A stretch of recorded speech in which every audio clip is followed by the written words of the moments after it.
Kembali bersama kami, Saudara. Seminggu terakhir, Menteri Pertahanan Syafri Syamsuddin menerima kunjungan dua pimpinan partai politik, yakni Partai Nasdem dan PKS. Menhan menyebut pertemuan dengan pimpinan partai politik untuk memperkokoh persatuan nasional.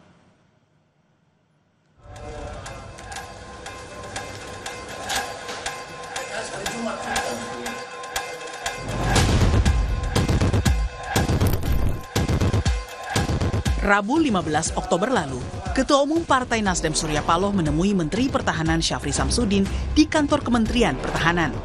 Usai bertemu Menhan, Surya Paloh mengaku mendapat masukan dari Menhan mengenai peran Nasdem yang mengklaim sebagai mitra strategis di luar kabinet, membuka kemungkinan hubungan Nasdem dengan pemerintah bisa ditingkatkan lebih baik ke depannya.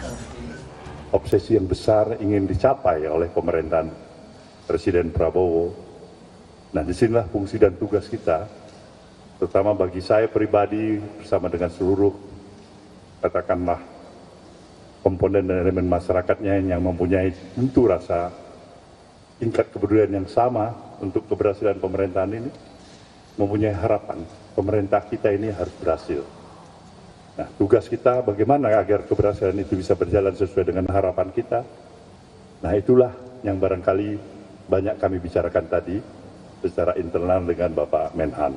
Pertemuan yang begini berharga bagi saya ini, bahkan saya sebaliknya banyak mendapatkan referensi secara khusus dari Bapak Menhan, bagaimana posisi dan peran yang sudah dijalankan, yang dianggap relatif cukup baik, tetapi bisa ditingkatkan ke arah yang lebih baik lagi. Nah, ini bagi saya adalah satu masukan yang juga berarti. Sekali lagi semuanya datang dengan niat baik untuk satu kepentingan, bagaimana agar perjalanan kehidupan kebangsaan kita lebih baik lagi ke depan. Sementara bagi Menhan, pertemuan bersama Ketua Umum Partai Nasdem Surya Paloh merupakan pertemuan pertama dengan elit partai politik. Surya Paloh memberi masukan informal, tetapi penuh dengan komitmen nasionalisme dan patriotisme yang beliau sampaikan kepada saya. Jadi, terima kasih Pak Surya Paloh. Ini adalah kunjungan pertama partai politik di luar koalisi Indonesia Maju. 2 hari setelah bertemu Nasdem, Menhan menerima kunjungan Ketua Majelis Syuro PKS Sohibul Iman. Saat ditanya apakah pertemuan ini menjadi penanda PKS masuk pemerintahan, Sohibul menjawab PKS sudah punya perwakilan di kabinet. PKS ini sudah ada di kabinet. Kami punya satu menteri di kabinet, yaitu Menteri Tenaga Kerja. Profesor Yasirli itu adalah usulan dari PKS. Jadi kami sudah di dalam kabinet kalau bab itu. Terjawab ya? Karena itu tentu tidak pada tempatnya untuk ngomongin lagi, karena kami sudah ada di dalam. Analis politik Agung Baskoro menilai pertemuan dua tokoh partai politik dengan Menteri Pertahanan Syafri Syamsuddin sepanjang pekan ini menegaskan posisi Syafri sebagai pembawa pesan ke Presiden Prabowo Subianto. Pertemuan ini menegaskan bagaimana posisi seorang Syafri Syamsuddin terus meningkat dan menguat dari waktu ke waktu. PKS Nasdem, baik Pak Surya Paloh maupun Pak Al-Muzamil Yusuf, memahami dinamika politik yang beredar di internal koalisi Indonesia Maju. Kita tahu selama ini Pak Dasko ada di ranah legislatif. Dan ketika Pak Syafri disambangi oleh kedua petinggi partai, baik PKS maupun Nasdem, itu menegaskan bahwa beliau punya peranan di eksekutif untuk sama-sama menjadi messenger of president, menjadi orang membawa pesan dari presiden, memastikan situasi, kondisi yang dihadapi oleh mitra koalisi ataupun publik bisa diatasi dari pendekatan dua kaki-kaki politiknya ini. Menhan Syafri memang tak memaparkan secara gamblang isi pertemuan dengan Surya Paloh dan Sohibul Iman. Apakah benar pertemuan ini akan menjadi pintu bagi Nasdem dan PKS untuk bisa lebih dekat dengan pemerintahan saat ini? Tim Liputan Kompas TV. Lalu apa makna politis di balik safari Ketua Umum dan elit parpol menyambangi Menhan Syafri Syamsuddin dalam sepekan terakhir? Apakah ini sinyal keran komunikasi Nasdem dan PKS tidak lancar dengan istana? Kami akan bahas bersama Ketua DPP Partai Nasdem Sugeng Suparwoto, bergabung juga bersama kami Ketua Great Institute Syahganda Nainggolan dan analis politik dari Carta Politika Yunarto Wijaya. Selamat sore semuanya dengan Tifal, apa kabar? Selamat sore. Pak. Terima kasih sudah bergabung bersama kami. Sampai ada pandangan bahwa ini komunikasi menegaskan posisi Pak Syafri sebagai pembawa pesan, messenger of president Prabowo Subianto nih Pak Sugeng. Apakah benar kemudian pandangan kayaknya ini komunikasi antara Nasdem dengan Istana nggak lancar nih? Iya bisa saja lah orang menginterpretasikan, dan itu di zaman sekarang saya kira interpretasi itu sah adanya. Tetapi bahwa apa yang ada, komunikasi kami lancar sekali, sebagaimana baik melalui di legislatif maupun dan juga seperti disebut misalnya salah satu tokoh yang juga membawa messenger dari presiden adalah misalnya Pak Dasko. Kami komunikasi sangat intens dengan beliaunya, memang terlebih khusus menyangkut aspek-aspek di parlemen ya, karena kami Nasdem, sekali lagi Nasdem ini adalah koalisi pemerintahan Prabowo Gibran ini, tetapi karena kami tetap mempertahankan istilahnya tahu diri, maka kita tidak mengambil eksekutif karena itu adalah secara etis dan moral kita tidak punya hak moral untuk masuk kabinet. Karena apa? Karena kami dulu mencalonkan Pak Anies ya, sementara kita yang berhak itu memang adalah partai-partai yang mencalonkan Pak Prabowo Gibran, dan faktanya hari ini demikian. Jadi meskipun kami tidak masuk eksekutif, tetap kami sebagaimana juga ditekankan berkali-kali oleh Pak Surya, komitmen betul bagaimana pemerintahan ini untuk sukses, karena kami ada di dalamnya, dalam tanda kutip. Memang ini agak orang sering menginterpretasikan salah seolah-olah kami di luar atau kami oposisi. Tidak, kami ini ada di dalam konteks, meskipun tidak di dalam pengertian eksekutif. Kami berkali-kali bahkan juga ada forum, misalnya partai-partai politik diundang, Pak Surya seperti yang terakhir yang lalu juga hadir di istana. Sebelumnya kebetulan misalnya pas Pak Surya tidak ada di Jakarta, yang mewakili misalnya bisa Pak Victor, bisa juga Wakil Ketua Umum, kalau ada dalam forum-forum pertemuan partai-partai pendukung pemerintah ini. Jadi kami pertegas kembali bahwa kita ini tidak di luar dalam konteks oposisi atau orang yang menyebut penyeimbang dan sebagainya.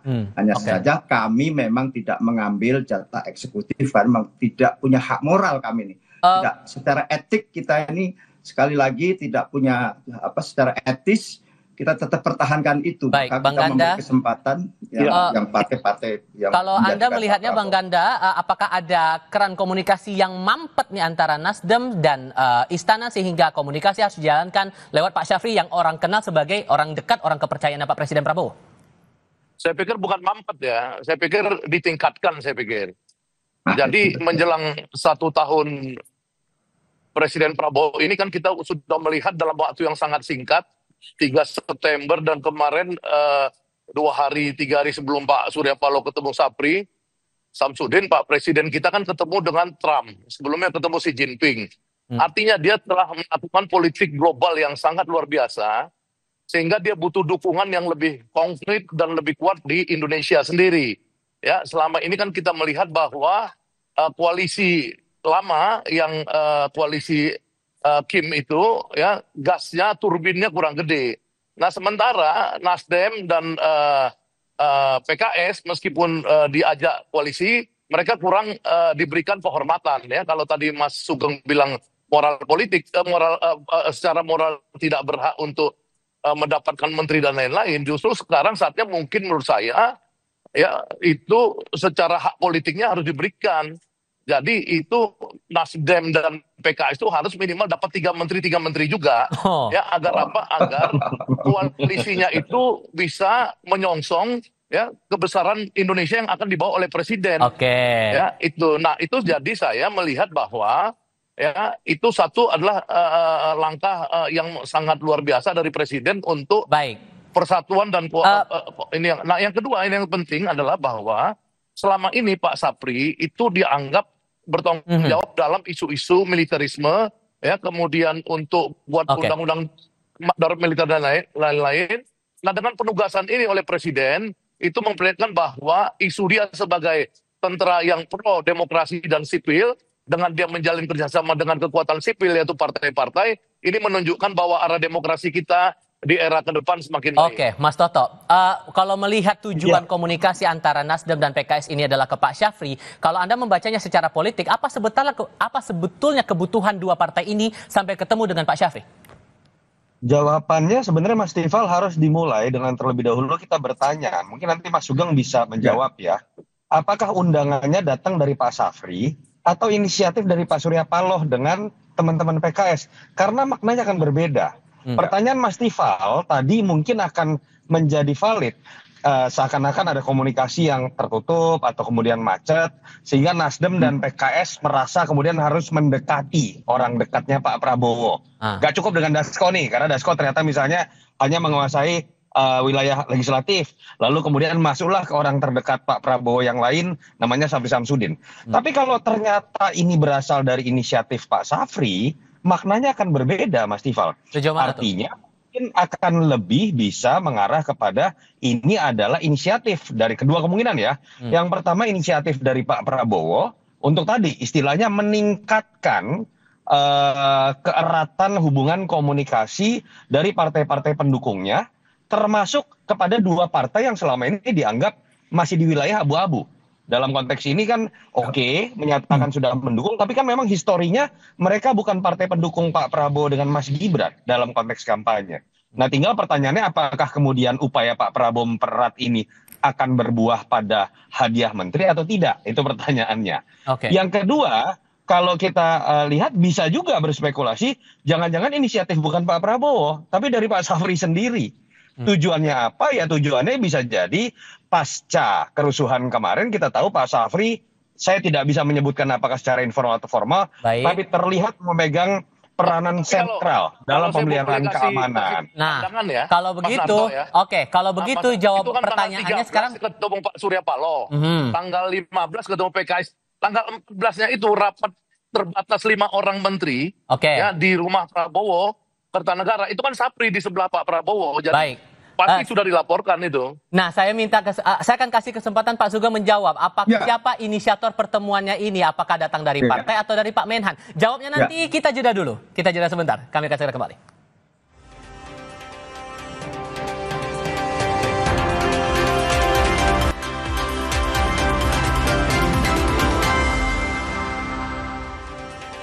Jadi Pak Sugeng, inisiator pertemuan itu dari partai atau dari Pak Syafri? Nanti kita diskusikan. Nah lanjut lagi deh, saya tanya lagi Pak Sugeng, ini inisiator pertemuan kemarin itu dari partai atau dari Pak Syafri? Resiprokal sifatnya. Jadi ini sudah mulai nih, maaf. Udah mulai ini. Oh sudah mulai. Jadi resiprokal sifatnya. Ada seorang staf khusus di Menhan, kebetulan kenal baik sama Pak Surya, suatu ketika berkomunikasi dan sebagainya, lantas saling menyapa apa kabarnya ini dan sebagainya, lantas ada menyarankan kalau gitu bisa ketemu, ya disebutlah bisa ketemu Bang Surya, dengan senang hati dan disampaikan, dan itulah terjadi begitulah ya. Semula kami mengira, Pak Surya mengira pertemuan sifatnya informal gitu. Tapi dengan segala hormat, kita diberi kehormatan yang luar biasa. Ketika Pak Surya datang itu disambut dengan sangat-sangat terhormat, dengan bahkan ada pasukan kehormatan, ada drum band dan sebagainya. Saya kira ini sebuah kehormatan. Nah, itulah pertemuan. Jadi kalau ditanyakan siapa yang mendahului atau memohon ketemu, atau Pak Syafri atau Pak Surya, ini adalah sifatnya resiprokal ya, saling membutuhkan untuk ketemu, dan itu saya kira bagus. Mas Toto, ada kesannya juga begini, karena selama ini publik melihatnya kalau bagian penjembatan komunikasi ke istana itu adalah sosok Sufmi Dasko Ahmad. Kalau kemudian ada pandangan Pak Syafri ini meneguhkan posisi sebagai pembawa pesan ke Pak Prabowo, apakah ada upaya mengambil alih dalam tanda kutip peran dari Dasko ini kepada Syafri? Ya kita nggak bisa kemudian menafikan ya, pembicaraan warung kopi ini kan masuk juga pada wilayah siapa sih yang lebih kuat antara Bang Dasko misalnya dengan Pak Syafri. Kalau saya melihat dalam konteks demokrasi, biarkan itu ada di panggung belakang. Dan biarkan andai kata pun ada sebuah kompetisi di antara inner circle Pak Prabowo, itu kita anggap dialektika yang malah kemudian menjadi check and balances. Tapi tidak bisa dinafikan, pasca dari kerusuhan kemarin, nama Pak Safri yang biasa ada di panggung belakang, itu memang kemudian sekarang lebih mencuat di atas permukaan. Dalam konteks kalau kita bicara memang sejarah, Pak Safri teman dekat satu angkatan dengan Pak Prabowo sebelum masuk dalam fenomena politik elektoral misalnya gitu ya. Tapi catatan kritis nih Mas Tifal, menurut saya ada dua catatan kritis. Yang pertama, andai kata Pak Prabowo memang benar ingin meningkatkan kekuatan politik untuk kemudian bisa menghadapi situasi yang tidak mudah dalam konteks ekonomi secara nasional ataupun dalam konteks global, saya berharap sih Pak Prabowo tidak dalam konteks agak beda nih dengan Bang Syaganda ya. Jangan kemudian menambah beban pemerintahannya dengan kemudian menambah menteri sebanyak-banyaknya lagi, wamen sebanyak-banyaknya lagi. Karena kita tahu ruang gerak dalam konteks manajemen pemerintahan itu akan lebih berat ketika kemudian malah menambah daya koalisi, menambah kompensasi koalisi, apalagi harus menambah jumlah anggota kabinet. Yang kedua, catatan kritis juga Mas Tifal. Sebetulnya secara kode etik harusnya pertemuan yang membahas koalisi itu tidak dilakukan di ruang kementerian dan di hari kerja. Itu saya pikir adalah masukan bahwa substansinya sesuatu yang positif dalam konteks rekonsiliasi, memperkuat semangat kebangsaan. Ya, tapi dalam perjalanan sejarah Pak SBY, Pak Jokowi kan sebenarnya udah belajar mencoba menghindari pertemuan anggota koalisi di istana ataupun di ruang kerja menteri. Itu saya harapkan ke depan.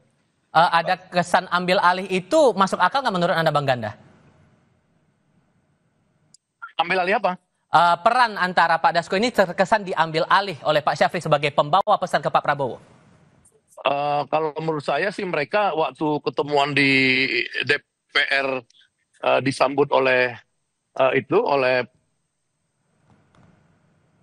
Pak Pri itu kan menunjukkan bahwa mereka itu memang siap berbagi peran kan sebagai tangan kanannya Pak Prabowo. Jadi kita melihat positif aja bahwa ini sedang bekerja keras karena beban nasionalnya makin berat.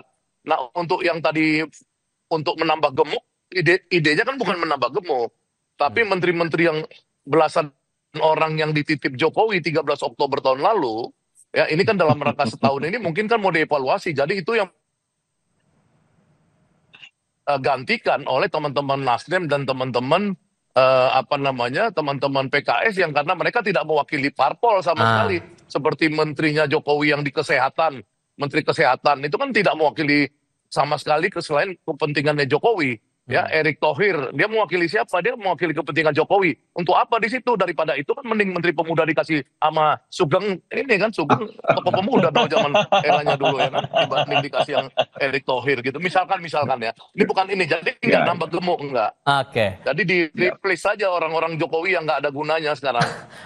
Sekarang muncul pertanyaan barunya gini Pak Sugeng. Karena kan di tengah dinamika ini kita juga melihat bahwa ada banyak elit Partai Nasdem ini hijrah ke partai lain. Saya sebut aja PSI. Apakah ada kaitannya pertemuan ini dengan banyaknya elit partai pindah ke PSI? Waduh, terlalu jauh lah. Interpretasi itu terlalu jauh. Sekali lagi terlalu jauh. Jadi kita menghormati kawan-kawan saya itu kebetulan yang hijrah atau mungkin mendapat tantangan baru, mungkin mendapat harapan baru. Tapi ketika di Nasdem, Pak Surya itu memberi kesempatan luar biasa kepada beliau-beliaunya itu. Tapi bahwa dalam politik, proses politik ada dinamika lantas mungkin memilih ke sana, katakanlah ke PSI, kita hormati setinggi-tingginya. Itu kawan-kawan dekat saya itu, katakanlah sebut saja Mat Ali, Bestari Barus, itu kan kawan-kawan sepergulatan kami. Tapi sekali lagi itu terlalu jauh itu. Bahkan kami sekali lagi soal kok kesannya dramatik sekali ada beberapa yang pindah ke partai lain. Itu biasa bagi kami gitu loh. Bahkan apa disebut dengan circle of life ya, bahwa itu kan terus menerus saya pun akan segera surut nanti pada waktunya kan begitu kan, terus tumbuh anak-anak muda dan sebagainya. Ada kesan ke arah sana juga nggak kira-kira Mas Toto? Ini hubungannya dengan banyak elit Partai Nasdem pindah ke PSI?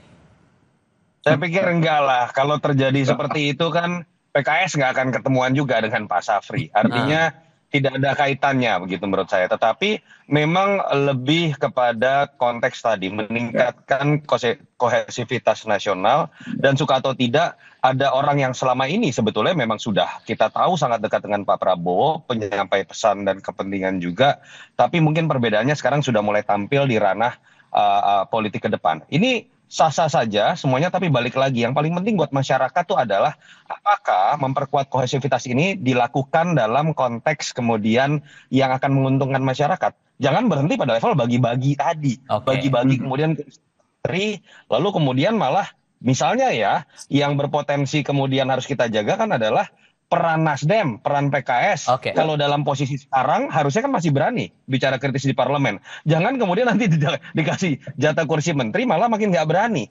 Yang dibutuhkan oleh Presiden Prabowo tuh bukan mengenai kekuatan koalisi besar. Koalisinya sudah sangat besar. Yang dibutuhkan bukan program yang baik. Program yang baik yang dibutuhkan oleh Pak Prabowo saat ini menurut saya adalah adanya bottlenecking. Sering kali terlihat Pak Prabowo nggak tahu kondisi lapangan. Sehingga sering kali akhirnya Pak Prabowo memperbaiki statementnya sendiri terakhir terkait dengan MBG. Yang tadi Pak Prabowo mengatakan hanya 0,0017%. Lalu 2 minggu kemudian Pak Prabowo mengatakan tidak boleh, harus zero tolerance. Ini kan contoh dari bagaimana kebutuhan utama dari Pak Prabowo bukan membangun koalisi yang lebih besar. Terima kasih para narasumber sudah bergabung di diskusi kami. Pak Sugeng, Bang Ganda, Mas Toto, terima kasih sudah berdiskusi bersama kami. Selamat sore semuanya. Sesaat lagi di Kompas Petang, Presiden Prabowo Subianto menegaskan tidak akan segan mereshuffle pembantunya yang tetap nakal meski sudah diberi peringatan.